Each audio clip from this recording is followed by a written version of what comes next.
kasih. Ini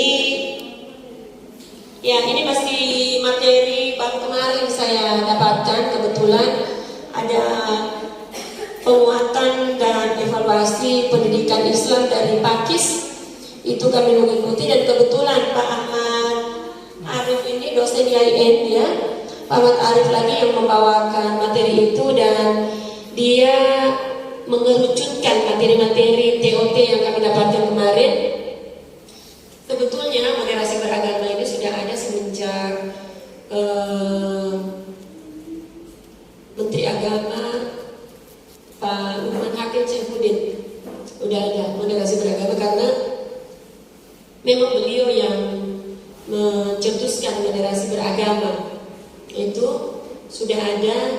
Sekarang ini sebetulnya moderasi beragama yang ingin saya sampaikan adalah di sini pengertian, kemudian bagaimana kita memahami moderasi beragama itu sendiri. Kami kemarin TOT baru 2 minggu yang lalu mengikuti TOT, yang dimana TOT itu diikuti oleh kepala kantor agama, bukan kepala kantor, KTU, diundang KTU, diundang KUA, diundang PENDIS, diundang dari semua agama ada di situ, pejabat-pejabat baik dari haji, semua kabin haji, kabin dimas, semuanya diundang, kasih semua diundang di situ. Kesan pertama ketika mendengarkan materi TOT moderasi beragama, waktu hari pertama saya berpikir, apa ini Bapak cerita mengenai kekerasan yang ada di Indonesia, baik itu bom ataupun apa yang menjadi kekerasan masalah di Indonesia. Saya pikir ini hanya cerita-cerita. Jadi hari pertama saya enak, hari kedua masih sebel hari pertama, jam-jam pertamanya, tapi ketika jam-jam siangnya sudah mulai, mungkin karena saya sendiri yang lalot barangkali memahami, tapi saya bertanya kepada ibu yang di samping, mereka juga mengeluh, ibu begini saja di materi moderasi kita mendengarkan kekerasan, mendengarkan apa yang terjadi di Suriah, mendengarkan apa yang terjadi di Bogor, di Papua dan seterusnya. Ada yang tidak menghormati bendera, ada yang tidak mau Pancasila, tidak mau menyanyikan lagu Indonesia Raya, ada yang agamanya berbeda dengan kita. Seperti itu. Tapi ketika hari kedua, sore hari saya mulai ingat, oh ya, karena begini. Jadi saya sudah, masih pagi saya sudah protes. Saya bilang saya ini kasih pendidikan di Kemenak Kota Palu. Saya membawahi kepala madrasah dan guru-guru, siswa ada di madrasah. Kalau Bapak cerita begini ini, apa yang disampaikan, kita takutnya salah bicara.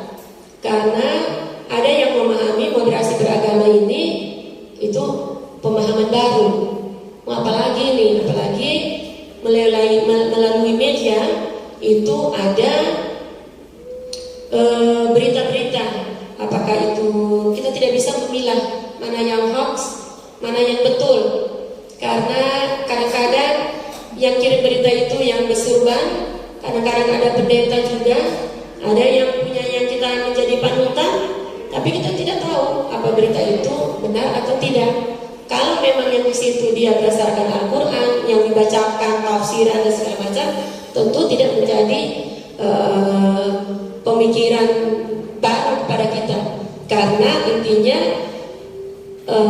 ini adalah moderasi beragama, bukan moderasi agama. Jadi itu yang harus Bapak Ibu bedakan. Moderasi beragama bukan moderasi agama. Agama tidak bisa dimoderasi karena dia sudah punya syariat yang memang sudah menjadi ketentuan yang tidak bisa diganggu-gugat, tidak bisa lagi dirubah-rubah, tidak bisa lagi untuk kita tambah-tambah. Ada Al-Quran kalau dalam Muslim, kita sebagai umat Islam, ada As-Sunnah, ada pendapat para ulama, para ini itu sudah sudah tidak bisa kita ganggu-gugat. Yang kita perlu di sini ini adalah moderasi beragama. Sebelum ini adalah kemarin waktu di MGP bahasa Inggris yang MA, saya membawakan materi yang memang yang saya kumpul-kumpul. Tapi ini kemarin ini betul-betul memang materi untuk ini sebetulnya untuk guru pendidikan agama, karena memang kemarin guru pendidikan agama Islam yang ada di sekolah, karena memang juga menjadi tanggung jawab kita, tugas kita untuk memberi bekal kepada mereka tentang moderasi. Karena kalau di sekolah itu kan memang sudah macam-macam agama yang ada di sana, berarti itu moderasi beragama secara keseluruhan. Kalau kita di dalam moderasi beragama ini sebetulnya bukan hanya kita memahami agama yang lain, tapi justru pemahaman antara kita sendiri. Karena di dalam agama Islam itu kan ada banyak paham, ada organisasi yang besar sama kita. Tapi kalau NU dan Muhammadiyah itu sudah pasti arahnya kemana, sudah pasti. Tapi ada misalnya ada Ahmadiyah, ada organisasi yang lainnya, apa istilahnya? Ya ada ormas-ormas yang lain itu yang bikin organisasi yang kadang-kadang pahamnya berpaham yang agak keras, cenderung ya ada ya, kalau Wahabi saya tidak tahu, ya mungkin ada juga, tapi ada ormas-ormas memang yang ini yang lebih keras lagi pemahamannya. Wahabi itu mazhab, ya, organisasi. Betul man? No. Yes. Alright. That's alright. Yes, alright. Oke. Sebelum kita masuk dalam mazhab itu pengertian organisasi dalam moderasi beragama, ya ini sebetulnya adalah data 2010. Data 2010 ini di mana di situ disebutkan bahwa memang kita adalah umat yang paling besar. Umat yang paling besar, 87,18% penduduk Indonesia merupakan penganut agama Islam. Sisanya penganut agama seperti Kristen 6,96%, Katolik 2,91%, Hindu 1,69%, dan Buddha serta Konghucu yang jumlahnya kurang dari 1%. Jadi kitalah sebagai umat yang beragama yang paling besar. Nah, muncul biasa pertanyaan-pertanyaan dari ada yang menanyakan dari teman-teman, karena kita berada di komunitas kita sendiri Muslim, biasa muncul pertanyaan begini, Bu, kenapa sih kalau dicontoh-contohkan selalu umat Islam? Ada bom dilakukan oleh umat Islam, ada apa kayak di Poso juga Muslim juga dia yang di bom Bali, di mana saja kekerasan itu umat Islam. Ya karena memang kita termasuk mayoritas, mungkin yang melaksanakan itu kebetulan memang umat Islam. Karena kita berada di sini, kita sendiri ya dicontohkan umat Islam. Tapi ketika kita berada di tengah-tengah ini, tentu contoh itu bukan hanya umat Islam. Seperti kami di TOT kemarin, yang ada di Papua juga ada tindak kekerasan. Di sana ada umat Kristiani yang melakukan tindak kekerasan. Itu. Kemudian bagaimana Indonesia masa depan akan didominasi oleh 3 entitas masyarakat urban, kelas menengah, dan milenial.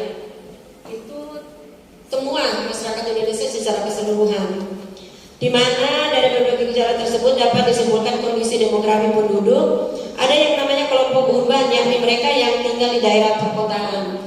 Kadang-kadang orang desa pun di urban melakukan urban ke kota, sudah tidak mau tinggal di desa, maunya ke kota. Katanya di kota banyak kerja, dan mereka memilih kerja yang bagus-bagus. Kita kesulitan cari anak tinggal untuk di rumah sekarang. Ya mereka hanya di konter-konter ataupun di mall atau di mana saja yang seperti yang elit-elit begitu. Oleh sebab itu mungkin dari teman-teman mereka melakukan urban.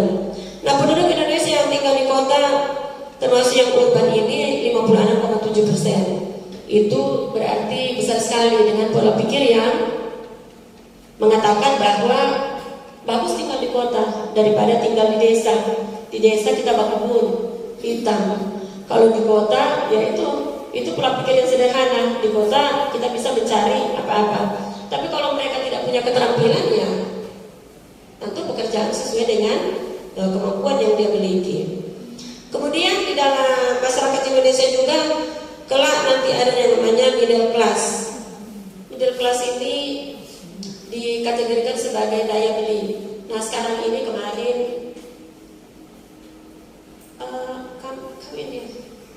kami sit down please.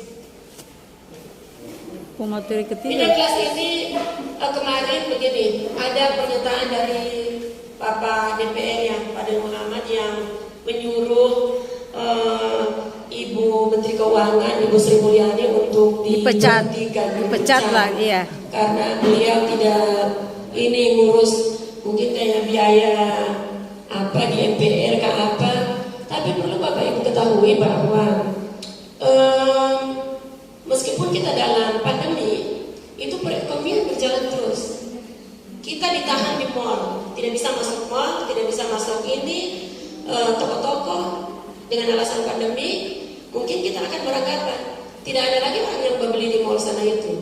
Tidak ada lagi jual beli tukar jual beli di masyarakat kita. Tapi justru itu semakin besar. Kenapa? Satu hari itu ada 4 paket yang datang ke rumah, ya kan? Satu hari ada 4 paket yang datang ke rumah. Artinya daya beli masyarakat itu semakin meningkat. Kenapa? Dia melakukan PPKM, tinggal di rumah. Ketika masuk bunyi ting di ininya, di HP-nya, oh masuk gaji. Cek Shopee, Lazada, apa semua itu sudah pesan. Itu berarti perekonomian kita semakin maju, tidak berubah bagaimana ini, kecuali memang mereka yang mempunyai ekonomi di ini. Tapi peningkatan untuk masyarakat yang tengah ini, masyarakat yang tengah itu sebabnya kita bisa dibilang mungkin tidak terpuruk secara ekonomi karena diatur oleh Ibu Menteri Keuangan Sri Mulyani. Tentu kompetensi beliau tidak diragukan lagi karena dihargai secara internasional, yang mendapat penghargaan secara internasional, diakui secara internasional. Hanya saja tentu kita yang mempunyai pola pikir yang daya beli tinggi mungkin ketika tanggal 10 gaji sudah ada, kita akan muncul protes-protes. Oh, kenapa dipotongin, apalagi kepala merasa dipotong dana bos, dipotong ini. Dan 2022 kita itu mungkin dilakukan pemotongan lagi, yang dimana ketika kami disampaikan kita semua mengucap innalillahi wa inna ilaihi raji'un. Kenapa? Karena tidak ada lagi gaji 13, tidak lagi THR. Mudah-mudahan cuma untuk sementara. Kedepannya mungkin akan diatur mungkin oleh pemerintah. Tidak ada lagi seperti itu. Kita tidak ada lagi mungkin 13, tidak ada lagi. Sudah keluar PMA-nya. Hai. Yaitu mungkin itu semua 2022. Itu kabar yang tidak bagus ya. Betul. Ya, bagi kita mungkin sebagai PNS itu kabar yang kurang menyenangkan. Mungkin itu semua yang menjadi protes dari MPR. Bagaimana Ibu Sri Mulyani melakukan mungkin antara lain melakukan hal yang seperti itu.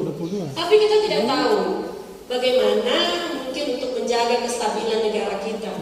Itu. Jadi kita berpikir secara umum lagi untuk kepentingan umum. Itu kita melihat saja bahwa kita korban, kita tidak menerima gaji 13 ataupun THR atau tukin seperti itu. So keluar teman. Kemudian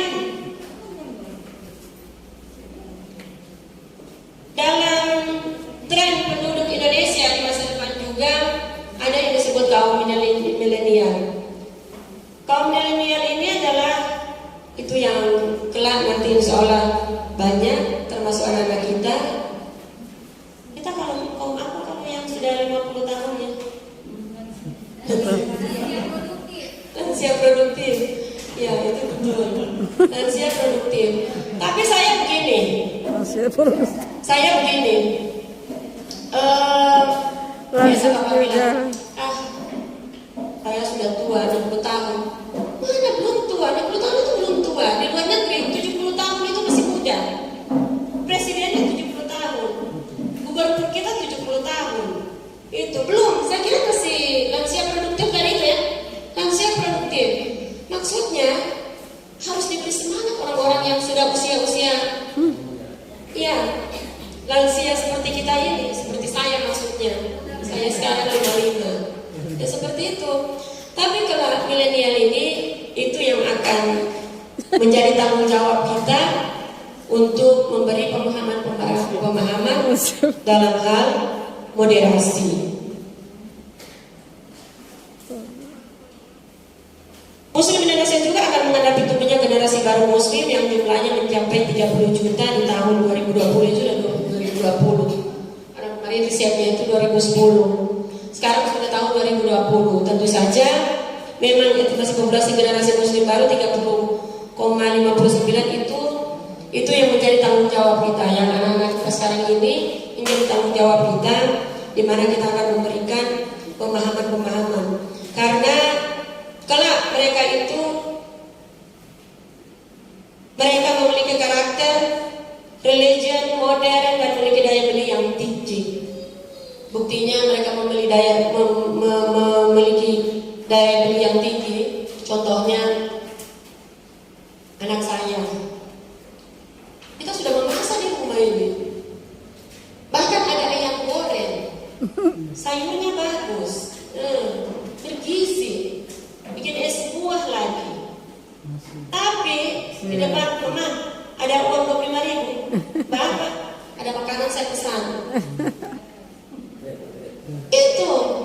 Nah itu sudah bagaimana daya beli kaum milenial ini. Itu daya belinya. Itu trennya anak-anak milenial. Nah belum nanti tren-tren yang lainnya, di mana mereka anak-anak milenial akan masuk di kelompok-kelompok. Kalau di Muslim, saya punya anak itu masuk di pengajian, istilahnya itu, saya sudah lupa.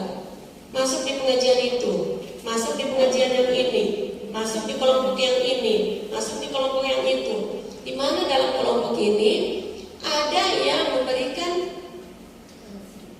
pemahaman-pemahaman, ya alhamdulillah kalau pemahamannya yang bagus. Tapi kalau pemahaman yang radikal, nah itu yang harus kita jaga. Olehnya itu tentu saja sebagai kelak kita anak-anak yang kita jaga adalah bagaimana mereka tidak terjerumus ke paham-paham yang berbau radikal. Ada riset yang dilakukan oleh saya lupa kemarin tanya di CSIS, itu memang center apa itu ya? Itu yang melakukan riset. Tak usah baca riset yang ini. Kemarin beberapa minggu yang lalu dilakukan pertemuan termasuk moderasi beragama. Yang dipanggil di situ adalah guru-guru agama dengan penyuluh agama. Kemudian mereka diberi semacam tes. Yang melakukan tes ini adalah Badan Intelijen. Di mana setelah dilakukan tes, setelah diperiksa, ternyata ada kurang lebih 40% penyuluh agama kita terpapar paham radikalisme. Mungkin saja dia tidak memahami paham radikalisme itu seperti apa. Dia melakukan kelompok-kelompok ataupun apa itu, yang jelasnya bahwa di dalam tes itu memang pintar itu BIN ini yang melaksanakan tes. Ditanya saja mungkin siapa tokoh-tokoh yang Anda kagumi, Iya. siapa apa organisasi yang Anda ikuti, apa tentu akan ketahuan di situ itu. Pertanyaan menjebak. Ya. Pertanyaan Karena menjebak. tokoh saja, kalau kita misalnya sudah menyebutkan nama seseorang tokoh, di mana tokoh itu termasuk yang garis keras, itu berarti sudah Anda sudah tergiring ke sana. Iya, betul. Sudah akan tergiring ke sana. Pertanyaan-pertanyaan itu sudah menggiring ke sana. Olehnya diketahui bahwa kurang lebih 40% radikal. penyuluh agama itu terpapar radikalisme, paham radikalisme. Ini terpapar bukan terkontaminasi. Bukan dia masuk baru terpapar karena cuma berdasarkan pertanyaan-pertanyaan yang disampaikan. Itu yaitu mungkin pertanyaannya menjebak-jebak seperti itu. Pertanyaan menjebak. Seperti itu. Mantap. Jadi akhirnya terlihatlah seperti itu. Dan tidak menutup kemungkinan memang ada di sini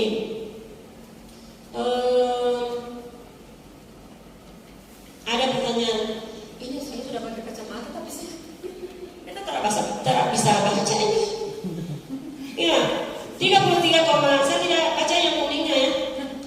Hijau saja, 33,4% tidak mau bertetangga dengan orang yang berlainan agama, 25% tidak percaya kepada umat agama lain, dan 68% menentang pembangunan tempat ibadah agama lain di lingkungan. Ya, itu bisa jadi hal itu terjadi. Saya kembalikan kepada Bapak Ibu. Misalnya, Ibu, kalau saya tanya, Ibu mau memberikan, misalnya kalau dia kebetulan tempat umum itu berada di samping rumahnya Ibu, seorang Muslim, Kristen, hendak mendirikan bangunan di situ, tentu tidak. Ya, Ibu akan keberatan. Ya, tapi memang sudah begitu kenyataannya ketika diadakan riset, tidak mau bertetangga dengan orang yang lain ini, tidak mau, yaitu salah satu bagaimana dari kita sendiri sudah ada ketidaknyamanan dengan agama lain, ketidaknyamanan dengan paham-paham yang lainnya. Sekitar 10 juta orang warga Indonesia mendukung ISIS. Sebagian besar dari mereka merupakan anak-anak muda. Yang ini ada kemarin kita dicontohkan di Bogor, ada seorang anak perempuan yang masih muda. Dia justru mengajak orang tuanya pindah ke Suriah. Mereka ke sana, jual rumahnya untuk mendapatkan kehidupan yang lebih baik. Mungkin karena terkontaminasi tadi dengan paham-paham, jadi dia di sana dia akan mendapatkan kehidupan yang lebih baik lagi. Jual rumah, akhirnya apa? Setelah sampai di sana ternyata tidak seperti apa yang dia bayangkan. Alhamdulillah masih bisa kembali. Kembalinya dia sadar dan akhirnya tinggal di rumah kontrakan. Padahal dengan mudah. Ada pejabat-pejabat juga yang terkontaminasi dengan ISIS, merasa bahwa ternyata ISIS ini bagus. Ternyata setelah dia merasakan, dia baru menyesali. Badan Nasional Penanggulangan Teroris BNPT, 7 perguruan tinggi negeri top di Indonesia telah terpapar radikalisme. Bisa jadi seperti itu. Mungkin saja terpaparnya yang seperti tadi itu, bahwa ketika ditanya dia punya tokoh yang dia kagumi, ternyata orang-orang yang berpaham radikalisme. Biasa kita sebut paham kiri ataupun paham kanan. Makanya federasi beragama itu di tengah-tengah, tidak ke kiri dan tidak ke kanan, tapi menghargai sesama agama lain. Penelitian Pusat Studi Budaya dan Perubahan Sosial Universitas Muhammadiyah Surakarta pun, media sosial Indonesia didominasi oleh berita kebencian, berita-berita gak yang penuh kebencian ini diakses oleh kaum muda intoleransi dan radikalisme agama. Memang karena kita sendiri ya, biasa saya paling tidak suka biasa ada teman-teman di grup share apa yang di sana itu, karena yang berbau-bau radikal ataupun berbau-bau kebencian. Maksudnya begini, yang pertama ketika kita share, orang itu sudah beruntung. Yang punya akun itu sudah beruntung ya. Dia akan mendapat like, subscribe-nya banyak, apa segala macamnya dia banyak. Tentu dia mendapat finansial kalau dia banyak. Dia punya ini. Itu kan seperti itu. Jadi tolong tidak usah di-share ataupun dibuka. Kalau dilihat sudah berbau kebencian, tidak usah dibuka. Tidak usah lagi apalagi di-share lagi. Padahal kita sudah tahu ini tidak bagus. Atau mau di-like lagi di situ, janganlah. Seperti itu. Artinya kita cerdas dalam ujung jari kita. Harus bersikap cerdas. Karena segala sesuatu sekarang ini berada di ibu jari kita atau ujung jari kita ya. Ketika kita men-share ataupun mengetik sesuatu, itu sedunia yang membacanya. 81% guru PAI, termasuk mungkin kita juga guru agama ataupun guru sekarang guru bahasa Inggris secara umum, apalagi secara umum dia tidak setuju untuk memberikan izin pendirian rumah ibadah agama lain di wilayahnya. 74% mereka menolak memberikan ucapan selamat hari raya kepada penganut agama lain. 80% tidak bersedia jika diminta menampung penganut Syiah dan Ahmadiyah yang diusir dari kampung halamannya. Kalau kemarin yang viral itu kan Syiah sama Ahmadiyah. Tapi kita tidak mau membahas secara rinci lagi karena kita tidak punya pengetahuan dengan paham-paham keagamaan. Saya tidak punya pengetahuan seperti itu. Kemudian ada juga dari guru muslim TKRA, 21% tidak setuju bahwa tetangga yang berbeda agama boleh mengadakan acara keagamaan, misalnya kebaktian dan pemeluk Kristen ataupun bagi penduduk Hindu di kediaman mereka. 56% tidak setuju bahwa non-muslim boleh memberikan sekolah berbasis agama sekitar. Artinya begini, ini adalah hasil riset yang mudah-mudahan hasil riset ini hanya tadi dengan adanya pertanyaan-pertanyaan yang menjebak. Perlu juga diketahui bahwa menurut survei di 2017, sekarang sudah 2021, misalnya ada 100 masjid yang disurvei, 41 masjid tergolong radikal, 41 masjid, 7 masjid kategori rendah, 17 kategori sedang. Kategori rendah memaklumi radikalisme, ada yang setuju dengan tindakan radikal dan intoleran, dan kategori tinggi memprovokasi umat untuk bersikap radikal. Nah, kita karena begini, kalau kita mau berbicara langsung kepada moderasi beragama tanpa mengetahui bagaimana melatar belakangnya supaya ada yang namanya moderasi beragama, tentu nanti kita gagal paham. Saya sendiri awalnya, saya sebetulnya bukanlah orang yang memahami agama secara ini, karena artinya paham-paham agama lain bukan ini, tapi saya orang yang moderatnya ya, kalau saya tidak menikahi saya lihat saja, kalau saya menikahi ya kita mendukung agama kita sendiri ya, seperti itu. Urgensi moderasi beragama, bagaimana kondisi kebangsaan dan keagamaan kita. Indonesia adalah negara yang bermasyarakat religius dan majemuk, meskipun bukan negara agama. Masyarakat dekat dengan kehidupan beragama dan kemerdekaan beragama dijamin oleh konstitusi. Ini sudah sangat jelas bahwa kita sebagai orang yang berkonstitusi, yang mempunyai dasar negara Pancasila, Undang-Undang Dasar 45, kemudian ada NKRI, harga mati, karena memang kita berada di negara Kesatuan Republik Indonesia. Tentu tidak ingin pemahaman-pemahaman misalnya tidak mau menghormati bendera pesimis pada agama-agama lain. Kenapa? Kita di Indonesia dari awalnya sudah menjemuk, Bhinneka Tunggal Ika, itu sudah pasti. Berbeda-beda tapi tetap satu. Di dalam lingkungan kita ini sendiri, saya orang Ampana, Kaili Baree, kemudian ada Kaili di sini, Kaili Daa, Kaili Ledo, Kaili ini di Sulawesi Tengah ini kan kita Kaili semuanya. Bukan cuma yang ada di Palu ini yang masyarakat Kaili, tapi secara keseluruhan ke Ampana ke sana itu tapi Kaili juga dia. Begitu kalau saya baca di ini. Jadi berbeda-beda tetap satu. Moderasi beragama merupakan praktik antara semangat beragama dan komitmen berbangsa. Di Indonesia, beragama pada hakikatnya adalah ber-Indonesia, dan ber-Indonesia itu pada hakikatnya adalah beragama. Ada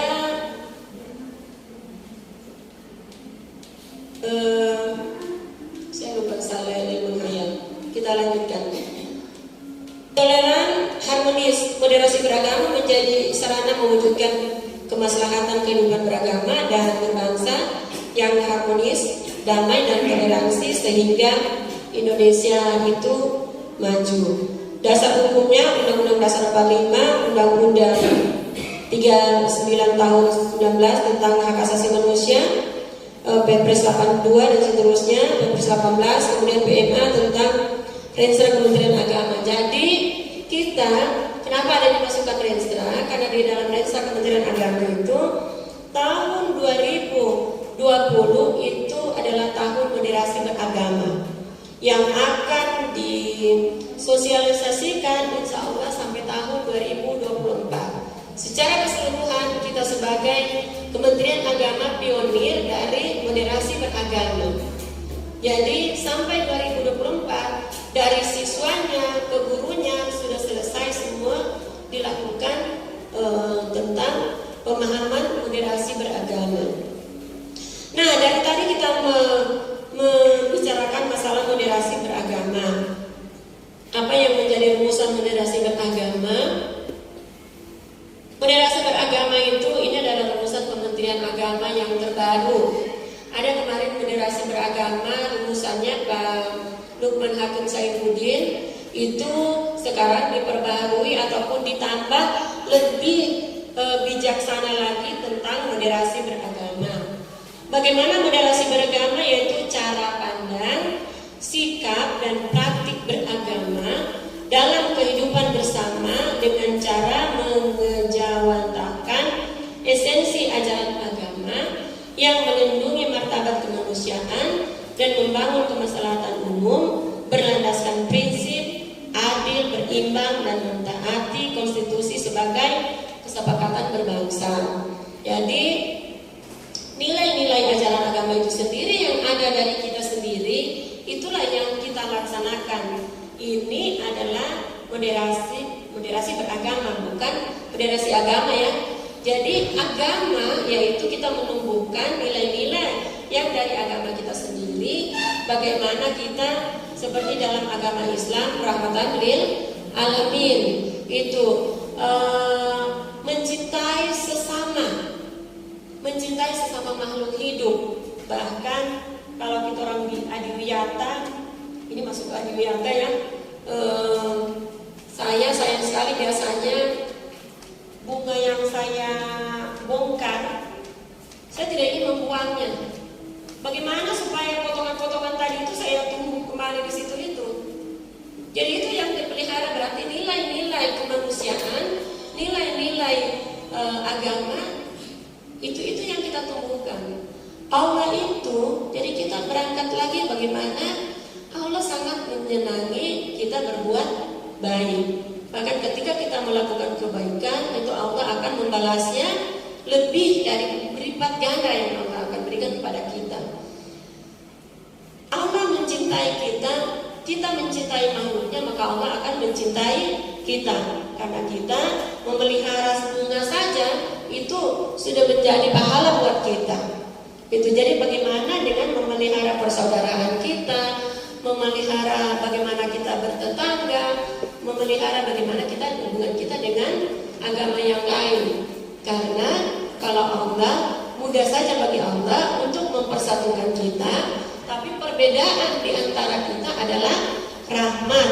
Berbangsa-bangsa, bersuku-suku, beragama kita berbeda, itu mudah saja bagi Allah untuk menyatukan kita. Tapi Allah memberikan bagaimana kita supaya mencari pahala dari perbedaan-perbedaan yang ada di muka bumi ini. Ya, yang paling besar kita ini disuruh kalau sholat itu merupakan kewajiban. Perintah Allah menjadi kewajiban, keharusan untuk kita laksanakan. Ketambahannya itu adalah bagaimana kita mencintai sesama makhluk Allah. Itu pahala-pahala untuk kita. Itu memberikan sumbangan kepada kita. Nah sekarang seperti di HAP nanti ada program untuk memperingati HAP. Itu adalah memberikan sumbangan. Sekolah-sekolah diharapkan menyumbang ya kepada, nanti tidak tahu sumbangannya akan diberikan kepada siapa. Mau ke Semeru atau bagaimana nanti bagaimana dari tim yang ada untuk mengelola sumbangan. Itu yang dicintai oleh Allah. Bahkan bersedekah itu ada Ustaz, bersedekah ada hadisnya. Iya, banyak ayat yang menyatakan bersedekah. Iya, banyak ayat di dalam Al-Quran itu banyak. Iya, bersedekah banyak diulang-ulang di dalam ayat Al-Quran. Kenapa? Kita mencintai sesama makhluk Tuhan, makhluk Allah. Jadi itulah sebabnya kenapa nilai-nilai itu yang harus ditumbuhkan dari masing-masing agama. Bagaimana ditumbuhkannya dengan cara kita menghormati, toleransi, menyayangi sesama pemeluk agama yang diciptakan oleh Allah Subhanahu wa Ta'ala. Apa indikator moderasi beragama? Komitmen kebangsaan. Komitmen kebangsaan ini adalah ada konstitusi, Undang-Undang Dasar 45, kemudian ada Pancasila, ada Bhinneka Tunggal Ika, ada NKRI. Saya sangat sedih ketika begini. Kita sekarang digaji oleh pemerintah berdasarkan dengan tugas yang kita emban, yang kita lakukan. Tapi ada yang memaki-maki pemerintah, tidak menghargai pemerintah. Saya malah biasa menyampaikan saja secara kalau orang Manado bilang kita jawab secara tamalin Tuhan saja. Kalau tidak suka pemerintah, berhenti saja cari pegawai negeri, cari saja kerja sendiri. Apa?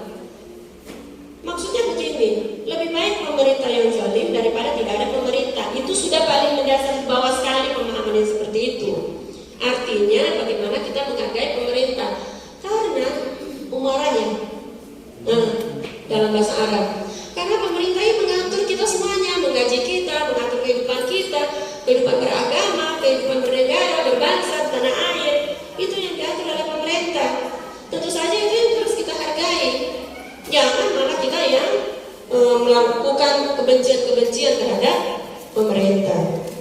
Kemudian toleransi sudah tadi, kita menghargai baik sesama kita, menimbulkan persaudaraan yang baik dengan sesama umat beragama. Anti kekerasan, juga kita jangan sampai melakukan tindak kekerasan. Nah, untuk ini MTS, tapi begini biasa di madrasah ada biasa organisasi-organisasi yang datang memberikan bantuan. Nah, ketika dia memberikan bantuan, jangan sampai memberikan pemahaman agama, pemahaman yang radikal. Biasa seperti itu. Melalui bantuan itu ada pemahaman agama. Mudah-mudahan kita sebagai guru bahasa Inggris pun jangan hanya mengharapkan itu ada guru agama, itu ada kepala sekolah, ada wakil kesiswaan.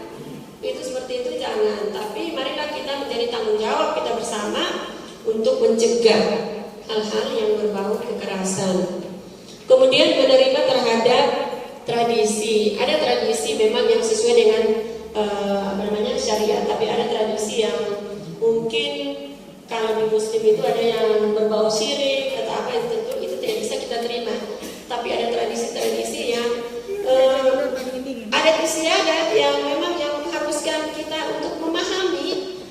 keadaan mereka melakukan adat istiadat di tempat di mana saja dia berada. Itu kita saling menghormati. Nah, bagaimana ini pembentukan nilai eksklusif berujung pada violent extremis. Ini misalnya begini, dalam kehidupan sekarang ini orang-orang lebih kepada eksekutif. Eksekutif ini merasa bahwa dia punya pemahaman sendiri yang benar, punya pemahaman sendiri, tidak ada orang lain yang benar, atau dia memiliki kehidupan yang sendiri. Orang lain rasa coklat, rasa apa? Ya, tidak egois itu. Nah, itu ketika muncul rasa itu ke depan seterusnya, kalau terus begitu memaksakan pemahaman kebenarannya sendiri, itu nanti bisa jadi akan menjurus kepada ekstremis, pemahaman yang lebih keras lagi. Kemudian ada muatan pesan keagamaan untuk kita semuanya dalam moderasi beragama, bahwasanya kita wajib untuk memajukan kehidupan umat manusia, umat beragama, umat manusia secara keseluruhan, apapun agamanya itu, diwujudkan dalam sikap hidup amanah, adil, serta menebar kebajikan dan kasih sayang terhadap sesama manusia. Jadi apapun agamanya, kita wajib untuk menyayangi, saling menyayangi, bersaudara. Bukan berarti kalau namanya kita bersaudara, oh Ibu Nuraini bilang kita ini bersaudara, Bapak Ibu sudah masuk ke gereja karena kita bersaudara di sana, jadi ya tidak seperti itu. Nah, itulah biasa yang oleh paham radikalis itu memang diartikan secara keras. Betul-betul kita tidak boleh, meskipun mungkin berada di luar, tidak boleh melakukan hal itu. Ini tidak bisa, kecuali itulah tadi yang membedakan antara moderasi beragama dan moderasi agama. Jadi nanti kalau moderasi agama jangan sampai udah masuk di tempat ibadahnya mereka, sudah malah mengganggu sudah gitu. Menjunjung tinggi keadaban mulia. Kita sebagai umat manusia tentu mempunyai peradaban, menjadikan nilai-nilai moral universal dan pokok ajaran agama sebagai pandangan hidup, dengan tetap berpijak pada jati diri Indonesia. Dikenal bahwa Indonesia ini adalah masyarakat yang santun, yang saling menghargai, saling menghormati. Itu terkenal di dunia pada waktu itu. Tapi ketika terjadi bom di sana sini, kekerasan di sana sini, kemudian kemarin terjadi di Poso, tapi jangan dicontohkan kalau Poso sekarang sudah aman, damai dan tentram. Orang di sana sangat toleran di situ. Yang bikin kekacauan hanya orang yang datang, yang tinggalnya di dalam hutan. Seperti itu. Menghormati harkat martabat kemanusiaan. Mengutamakan sikap memanusiakan manusia, baik laki-laki maupun perempuan, atas dasar kesetaraan hak dan kewajiban warga negara demi kemaslahatan kebangsaan bersama. Itulah sebabnya kemarin kalau kita waktu di MTS 2, saya sangat tertarik dengan sekolahnya manusia, misalnya ya Bu Mawaya, sekolahnya manusia, dunia manusia, kelasnya manusia. Itu. Kenapa? Apa kita tidak manusia, tapi memanusiakan manusia? Bahkan anak yang disabilitas pun yang punya kekurangan kita harus menghargai. Orang yang autis pun kita menghargai. Kenapa kita menghargai? Misalnya begini, orang tuanya bersyukur bahwa anak ini Allah memberikan karunia kepada dia, memberikan dia anak yang autis. Bagaimana kesabaran orang tua menjaganya, memberikan apapun itu adalah memberikan pahala yang besar buat orang tuanya. Itu adalah perlindungannya kelak di hari kemudian. Itu jadi jangan ketika ada sesuatu anak ataupun ini anak yang lain dikasih masuk lagi di sini, apa dia bikin ini anak ini. Pernah satu kali kita masih saya di sana. Anak ini operasi kanker kepala, ya, mau sudah dapat ya, kanker di kepalanya. dia tidak bisa melihat, tidak bisa pakai babysitter masuk di dalam. Ada beberapa guru yang protes, ibu itu babysitternya kenapa dikasih masuk di dalam? Nah dia tidak bisa melihat, tidak bisa, dia cuma bisa mendengar. Jadi dibacakan soalnya, baru dia dituliskan lagi, dituliskan pakai babysitter. Jadi sebegitunya kita harus menghargai kehidupan dari anak ini. Insya Allah dengan menghargai begitu, mudah-mudahan itu cara Allah mencintai kita, karena kita mencintai makhluk yang Allah ciptakan. Jadi setiap segala kekurangan itu tentu ada hikmahnya. Jangan bilang begini, memang insya Allah ada hikmahnya. Kalau saya pasti ada hikmahnya. Itu sudah kepastian dari Allah, ketentuan dari Allah. Pasti ada hikmahnya. Seberat apapun pasti ada hikmahnya. Jadi seperti itu, menghargai kemanusiaan. Anak ini dari kelas 7 masih masuk sampai dia selesai. Ujian pun kita khususkan di satu kelas supaya dia tidak mengganggu yang lainnya. Kita khususkan di satu kelas. Alhamdulillah dia lulus. Ya, saya tidak tahu lagi perkembangannya di mana setelah itu anak itu. Ya, bapaknya kontraktor. Iya, itu orang kaya. Tapi ya, alhamdulillah mereka bersyukur sekali bahwa kita, artinya insya Allah itu menjadi amal jariah buat kita semuanya. Jadi yang kita ingat ini adalah kalau kita di kelak akhirat nanti. Memperkuat nilai moderat, mempromosikan dan menjawantahkan pengambalan cara pandang, sikap dan praktik keagamaan jalan tengah, yaitu tadi nilai-nilai agama kita jangan ke kiri, jangan ke kanan. Harus kita moderat memahami agama yang lain, bahwa kita di dunia ini diciptakan berbangsa-bangsa, bersuku-suku dan beragama yang banyak.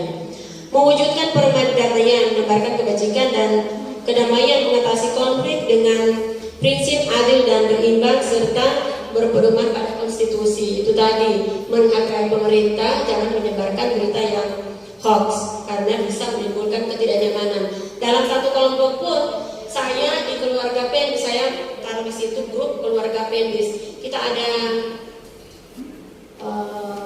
13 orang, karena 16 orang tapi 4 orang ada satu orang dikasih masuk, tapi yang honor tidak dikasih masuk. Dalam satu grup pun cuma lebih 10 orang di situ itu. Ketika ada yang mengirimkan berita-berita yang kita tidak sukai, kita enak sekali. Maksudnya tidak suka lah. Tak usah menyebarkan itu meskipun dalam kelompok yang kecil. Karena kita ini punya perasaan yang berbeda. Jadi masing-masing menghargai perasaan ini. Ya kalau kau sendiri saja itu baca. Kau usah disebarkan kepada yang lain. Maksud saya saling baru sharing, ya. Menghargai kemajemukan dari keberagaman sebagai anugerah dan karenanya bersikap terbuka terhadap perbedaan. Sebagai disebutkan bahwa perbedaan itu adalah rahmat bagi kita semuanya. Mentaati komitmen berbangsa, menjadikan konstitusi sebagai panduan kehidupan umat beragama dalam berbangsa dan bernegara, serta menaati aturan hukum dan kesepakatan bersama. Kita sebagai ASN wajib untuk mentaati aturan-aturan yang ada. Bukan berarti kita dilarang untuk berargumen, berpendapat, tapi berpendapatlah secara santun dan baik. Jangan berpendapat tapi memprovokasi, itu yang dilarang. Strategi penguatan moderasi beragama yaitu sistem pendidikan. Bagaimana penguatan sistem pendidikan yang perspektif moderasi beragama mencakup pengembangan kurikulum, materi dan proses pengajaran dan seterusnya. Mungkin 2020 insya Allah karena moderasi beragama akan masuk dalam kurikulum. Jadi kita sendiri harus siap minimal baca-baca tentang moderasi beragama sambil menunggu ada modul ataupun panduan untuk moderasi beragama. Saya kemarin di TOT saya bahkan protes bagaimana kita menyampaikan kepada siswa kalau contohnya misalnya tidak mungkin saya mencontohkan anak-anak di di poso itu terjadi kekerasan begini. Ini paham agama begini.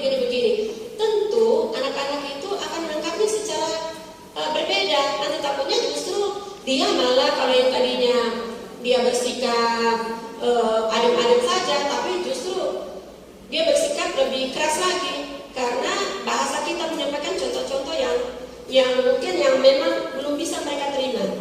Jadi ketika hari ke-2 sore dan sampai hari ke-3 ada proses di mana pembelajaran itu, diskusi kita itu melalui diskusi saja. Pembelajaran itu melalui diskusi itu di mana ada satu hal yang saya sangat akui, bahkan itu yang akan menjadi contoh yang diberikan kepada anak-anak. Contohnya begini, kita akan diberikan ini kertas gambar, diminta untuk menggambar, dibagi dalam kelompok, 5 kelompok misalnya, kita diminta untuk menggambar tentang toleransi beragama, entah kita menggambar masjid, kemudian bagaimana kita menghargai toleransi. Misalnya waktu itu kita menggambar simbol-simbol agama, kemudian membuat lingkaran yang saling berkaitan. Itu menandakan bahwa setiap agama saling menghargai, toleransi. Itu setiap agama saling menghargai. Sesudah kita menggambar, gambar kita itu kita berikan kepada kelompok yang lain. Di mana gambar yang tadi ada 2 kelompok, yang satu toleransi, yang satunya intoleransi. Yang di sebelahnya intoleransi menggambar yang berbau tidak toleransi. Misalnya dia menggambar orang yang memabukkan, terus dia gambar perkelahian, bahkan ada menggambar parang dan seterusnya yang intoleransi. Gambar kita tadi ini kita kasihkan ke yang intoleransi, begitu juga intoleransi kasih ke kita. Buatlah gambar ini yang tadi toleransi dibuat intoleransi, yang tadinya bagus-bagus itu dibuat intoleransi, kemudian yang intoleransi dibuat menjadi toleransi. Jadi kita sendiri yang membuatnya, kita sendiri yang menggambarnya. Apa maknanya? Itu bahwa kita mendapatkan sendiri apa tindak kekerasan. Misalnya kalau tadi toleransi, kemudian dibuat intoleransi, sangat mudah. Diputuskan garisnya, dibuat masjid itu ditaruh bom di situ, itu sudah intoleransi. Jadi pemahamannya yang ada di situ adalah bahwa anak-anak ini akan mendapatkan pembelajaran sendiri. Dia akan menjawab sendiri apa itu toleransi, apa itu moderasi beragama.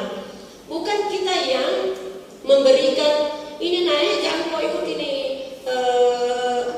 JAD, jangan kau ikut ini, jangan kau ikut ini.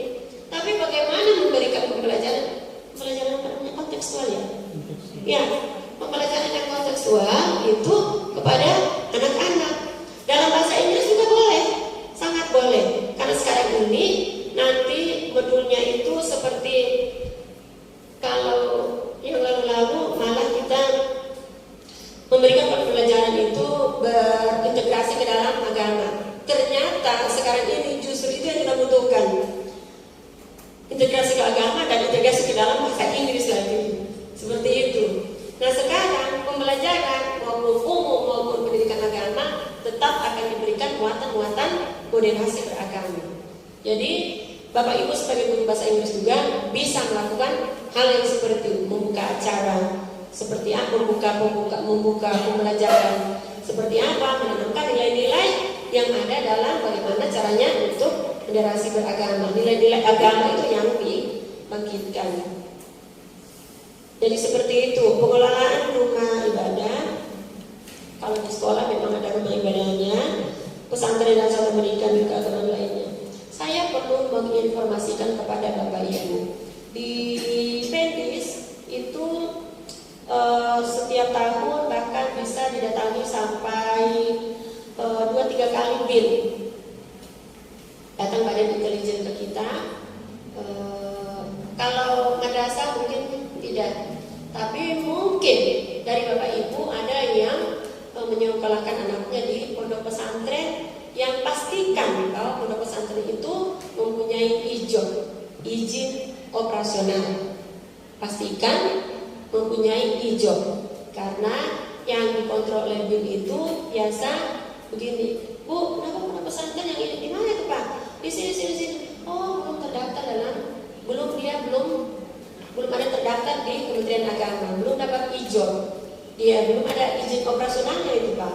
Seperti itu. Emang kenapa? Oh, di sana ada begini, ternyata ada pertemuan dan sebagainya.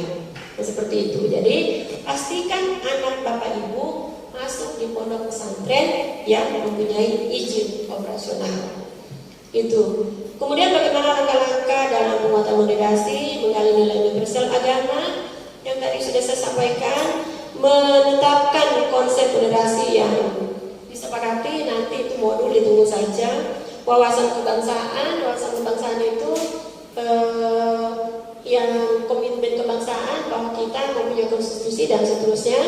Kemudian membangun ekosistem moderasi, ekosistem moderasi ini diantara misalnya dalam ekosistem yang kecil, guru bahasa Inggris saling mengingatkan. Kemudian boleh ke MGMP yang lainnya mungkin menjalin koordinasi, karena begini, bahasa Inggris dengan bahasa Arab akan selalu senantiasa mungkin berkoordinasi, karena dua mata pelajaran inilah yang menjadi faktor penting, bukan hanya di KSM, ya apalagi kita menghadapi KSM. Kemudian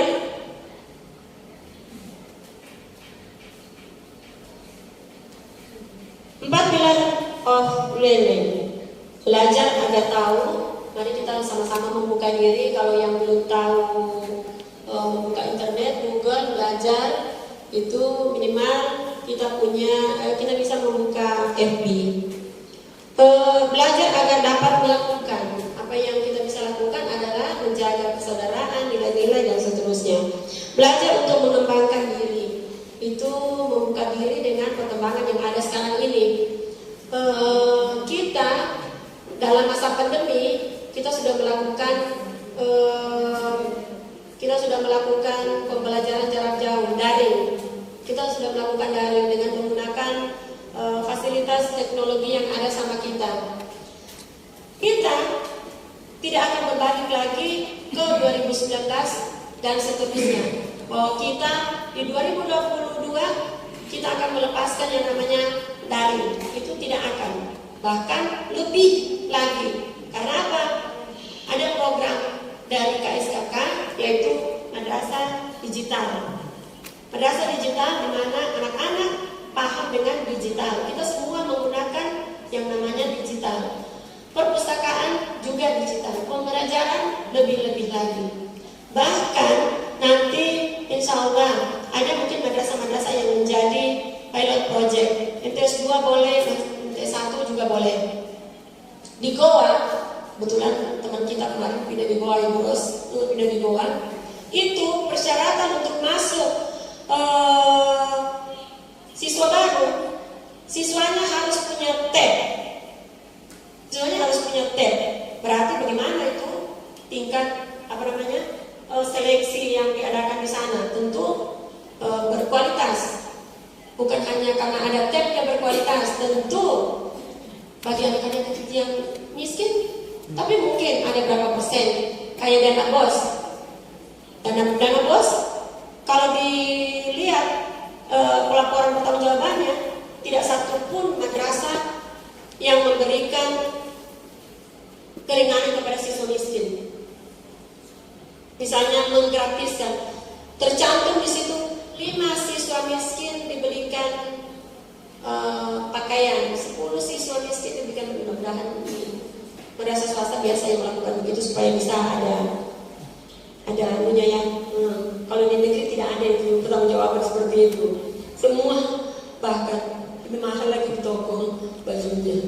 Jadi seperti itu. Jadi kelak kita tidak akan berbalik lagi dengan pembelajaran yang nulis di papan tulis, tidak akan lagi membacakan materi, tidak akan lagi. Tapi kita akan selalu menggunakan digital teknologi. Olehnya bagaimana belajar untuk hidup bersama, hidup saling menyayangi, hidup dengan teknologi, Bapak Ibu, hidup dengan teknologi yang salah. Yang penting ujung jarinya itu selalu positif.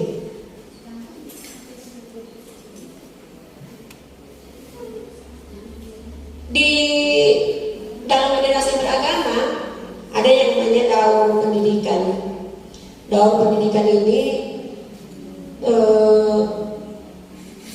di mana hal-hal yang bagaimana kita mengenal, misalnya problem, masalah itu harus diungkapkan. Apa yang menjadi problem kita? Daun pendidikan ini harusnya bukan hanya seperti daun pulang gitu ya, dari barang bekas menjadi barang jadi. Ada masalah di sana harus diungkapkan. Di mana setelah diungkapkan tentu dianalisa baru disimpulkan. Jadi kita senantiasa memberikan pemikiran yang positif, sisi positif thinking. Ya. Berpikir positif dalam segala sesuatu. Meskipun misalnya seseorang, dia tidak masuk itu pergi ke ini. Ini saatnya ulama dasar. Saya sampaikan biasa ada ini ada 3 hari tidak bisa, karena kalau 3 hari berarti tidak bisa dibayarkan TPG-nya. Kalau 3 hari tidak hadir. Oleh kepala sekolah dia langsung taruh di situ itu tanpa menanyakan, karena kita harus disiplin dengan kehadiran. Pokoknya disiplin, tidak ada lagi harga mati, memang disiplin. Tapi kita mendahulukan positif thinking. Berpikir positif artinya begini, kenapa tidak ditanya 3 harinya kemana? Oh iya Bu, saya lupa, saya sudah bisa bikin surat izin sakit waktu itu, sudah bisa ke dokter, saya sakit di rumah 3 hari, tidak bisa lagi, tidak ada yang bakal saya tahu apa. Itulah sebabnya 3 hari saya tidak masuk. Apakah ini tidak bisa dilakukan perubahan? Tentu bisa. Jangan sampai dia merugikan orang lain yang sebenarnya itu menjadi haknya. Masalahnya kalau kita sudah tidak bayarkan, kalau sudah sampai sama kita, itu jelas kita sudah tidak bisa bayarkan. Tapi marilah kita secara ini, asal jangan begini, yang sudah dibilang Ibu Nurla ini bisa diperbaiki aksen. Izin dalam 1 minggu ya, kurang 1 minggu, ya tolong diperbaiki itu. Itulah makanya harus mengungkapkan apa yang kita rasakan, kemudian dianalisis, kemudian disimpulkan. Begitupun dalam moderasi beragama, mengungkapkan apa, kemudian menganalisis dan baru menyimpulkan. Disimpulkan dengan mudah-mudahan kesimpulan itu bisa baik. Saya kira saya memang panjang, saya memang mengikuti jalur panjang. Saya sudah menyiapkan diri pagi-pagi, tidak sarapan, lari-lari tadi. Kebetulan pagi-pagi jemput bayi tua, jam 7 baru sampai rumah di Dolo, mandi lari-lari tidak sempat sarapan. Akhirnya kita sarapan biskuit di jalan. Bu Ira alhamdulillah bawa biskuit, itu saja, dengan harapan bahwa semangat yang luar biasa bahwa saya bisa bertemu, saya bisa menyampaikan, dan mudah-mudahan apa yang disampaikan ini bermanfaat bagi kita semuanya dan bisa diimplementasikan kepada teman-teman di sekitar kita, kepada anak-anak kita, dan bisa kita bisa menumbuhkan generasi yang bermental positif dan bermoderasi beragama dan generasi emas dengan nilai-nilai agama yang dia anut sendiri. Saya kira itu saja yang bisa panjang, bukan itu saja ya, begitu panjangnya apa yang saya sampaikan. Terima kasih atas perhatiannya, terima kasih Bapak Ibu sudah hadir di sini, dan saya ucapkan insya Allah sekembalinya dari sini berkumpul dengan keluarga adalah jaga kesehatan, tetap pakai masker. Itu saja. Terima kasih. Assalamualaikum warahmatullahi wabarakatuh.